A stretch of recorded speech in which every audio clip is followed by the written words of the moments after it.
Hello, everyone. Can I ask one question is, can anybody here understand Vietnamese? Who understand Vietnamese? Who? All of you? Can you give me the signature that if you can understand Vietnamese, can you louder? And louder? And louder? So I can speak Vietnamese now. Chào mọi người, mình tên là Dương Ngọc Trinh.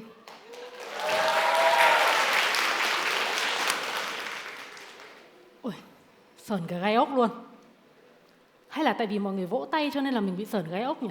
Hay mọi người thử lại thêm một lần nữa để mình vừa tỉnh ngủ mà mình vừa... Ok, mình sẽ xin khảo sát ngay tại chỗ một vài câu hỏi. Mình được biết là có tận gần 200 sinh viên cũng như là 200 người quan tâm đến chủ đề ngày hôm nay ngồi tại đây. Và chủ đề ngày hôm nay tên là Start Small. Có đúng không ạ? Chủ đề ngày hôm nay tên là gì ạ? Yeah. Ở đây có bao nhiêu người nghĩ rằng mình nhỏ bé?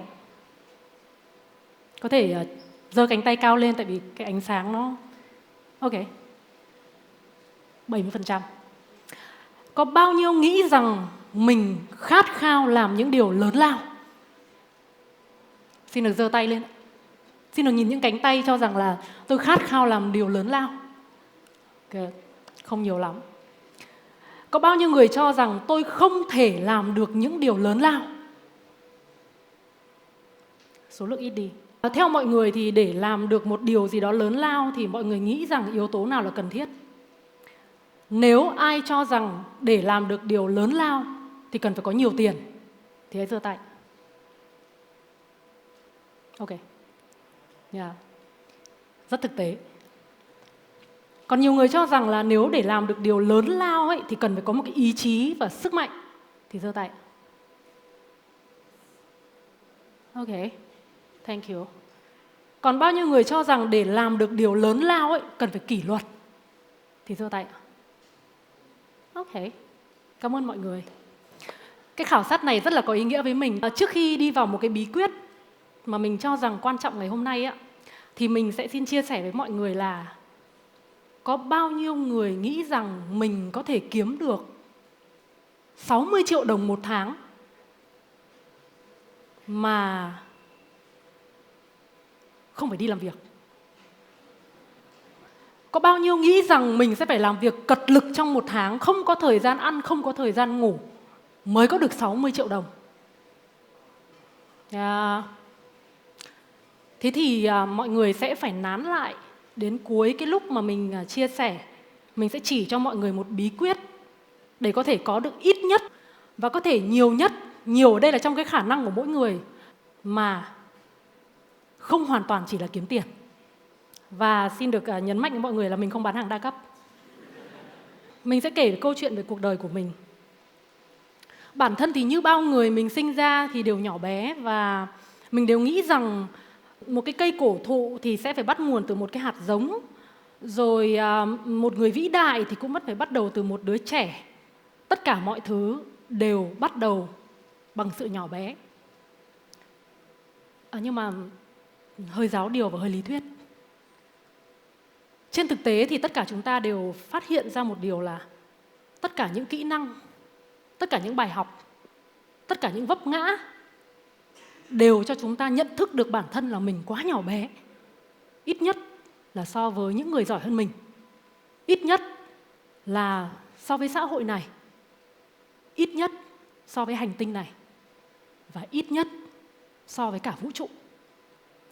Và khi mình nhỏ bé thì mình sẽ nghĩ rằng một cái hành động của mình á, nó cũng không ảnh hưởng mấy tại vì là nó cũng nhỏ bé rồi. Nhưng mà trên thực tế thì ở đây ai cũng đều nghe thấy một khái niệm là hiệu ứng cánh bướm, đúng không ạ? Mọi người đã nghe hiệu ứng cánh bướm bao giờ chưa ạ? Dạ? Ok. Không, Hoàng Oanh thì nghe thấy rồi.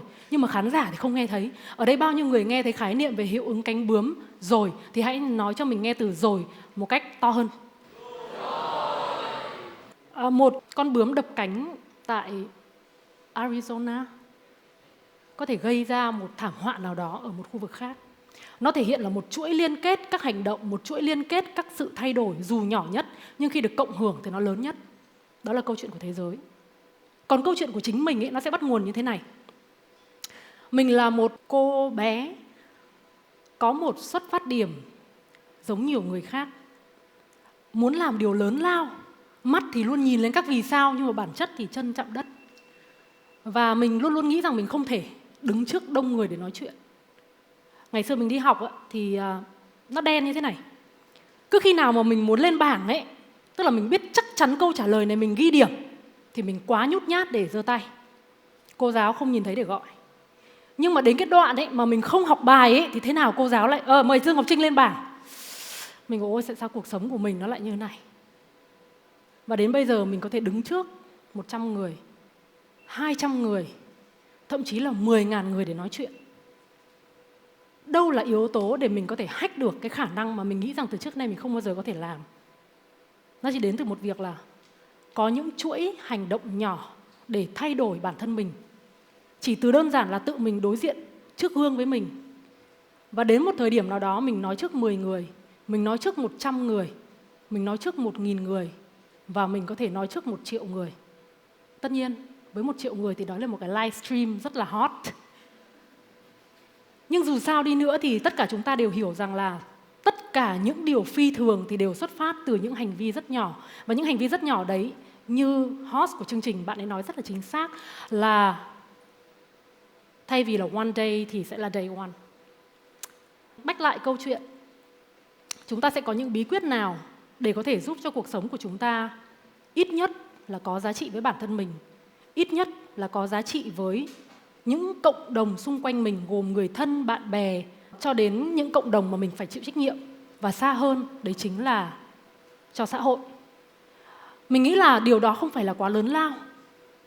Ví dụ, ở đây ai cũng đều biết Warren Buffett, một nhà đầu tư rất là vĩ đại.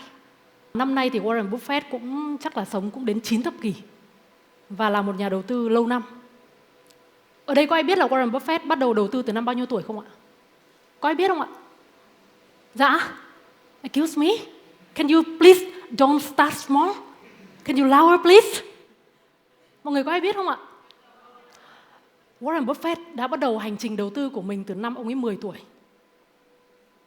Và với một người năm nay 90 tuổi mà bắt đầu đầu tư từ năm 10 tuổi thì rõ ràng là đây là một người có một cái tư duy về đầu tư rất là sớm.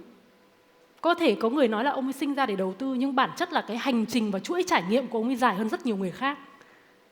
Ông ấy đã có một cái hành trình bắt đầu từ năm 10 tuổi cho đến hành trình năm ông 90 tuổi. Nó hoàn toàn khác với việc là tất cả chúng ta đều nghĩ rằng là tôi sẽ đầu tư khi mà tôi phải có 100.000 đồng hoặc là 100 triệu đồng, hoặc là tôi sẽ đầu tư khi tôi 30 tuổi.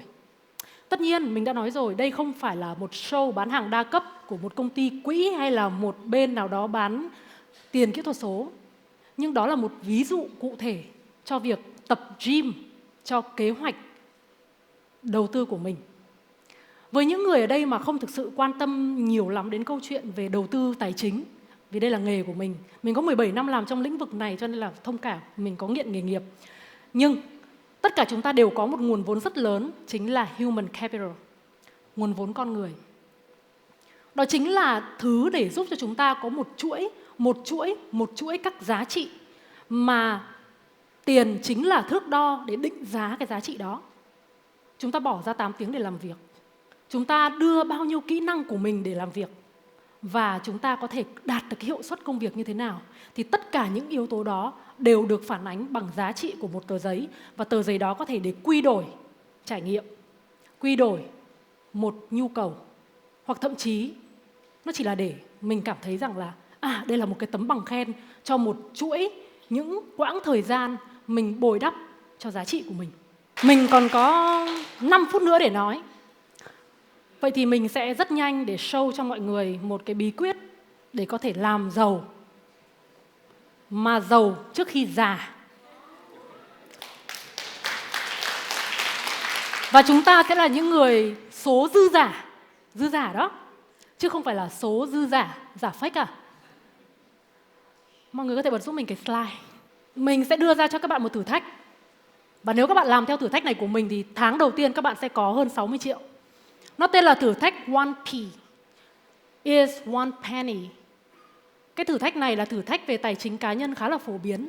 Công thức là chúng ta mỗi ngày sẽ bỏ ra 1 penny. Ngày đầu tiên 1 xu, ngày thứ hai 2 xu, ngày thứ ba 3 xu. Vậy bây giờ đổi thử thách 1 penny là 1K. Tức là nếu ngày hôm nay, ngay bây giờ chúng ta thực hiện thử thách 1.000 đồng. Ngày 1 chúng ta để vào đấy 1.000, ngày 2 để vào đấy 2.000, ngày 3 để vào đấy 3.000, và đến ngày 365 nhân với 1.000, các bạn đã có được 66.795.000 đồng bằng cách không bán bất kể sản phẩm đa cấp nào. Bây giờ chúng ta sẽ thử thách 2K nha. 2K tức là thay 1.000 bằng 2.000 đồng. Vậy thì sau 365 ngày các bạn đã có 133 triệu đồng. Ủa, vỗ tay đi cho nó giống không khí của...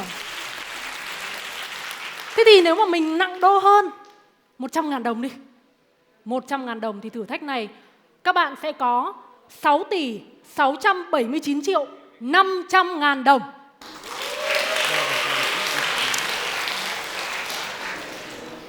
Ở đây ai làm được thử thách nặng đô nhất giơ tay ạ? Ở đây ai sẽ bắt đầu thử cái thử thách này ngay bây giờ giơ tay ạ? Ok, rất nhiều người hoài nghi nha. Cái thử thách này thực ra ấy, nó chỉ là một ví dụ để mình thấy như thế này. Chúng ta bỏ phí rất nhiều cơ hội, rất nhiều những quãng thời gian nhỏ, và thậm chí là rất nhiều những cái thói quen để khiến cho chúng ta từ nhỏ bé có thể biến thành to lớn.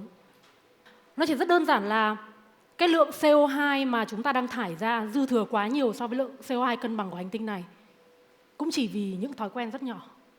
Thói quen tiêu dùng, thói quen đánh đổi nền kinh tế để lấy sự phát triển lâu dài của trái đất. Và chúng ta đang buộc phải cân bằng nó. Và bây giờ ai cân bằng được nó thì người đấy có thể kiếm ra tiền, thậm chí rất nhiều tiền. Đôi khi chỉ cần là một sự thay đổi. Sorry, cái này hơi giống quảng cáo nhưng mà true. Mình biết bạn này nha. Và đôi khi sự thay đổi nó chỉ đơn giản là chúng ta có 8 tiếng đồng hồ để làm việc và có thể chấp nhận có 16 tiếng để chơi, nhưng chúng ta chỉ cần bỏ ra 1 tiếng tập gym mỗi ngày, chúng ta có six pack. Và thực ra nhiều người cho rằng là tôi muốn trở thành tỷ phú, tôi muốn tự do tài chính, tôi muốn nhiều tiền để có experience. Mà người cứ nghĩ rằng là phải cày hết sức đánh đổi tuổi thọ của mình để lấy một cái khoản benefit nào đó. Nhưng trên thực tế chỉ cần thay đổi cái thói quen tiêu tiền và ít nhất bắt đầu hành trình tích lũy từ bây giờ, từ 1.000 đồng nhỏ nhất và có ý thức nâng cấp nó lên.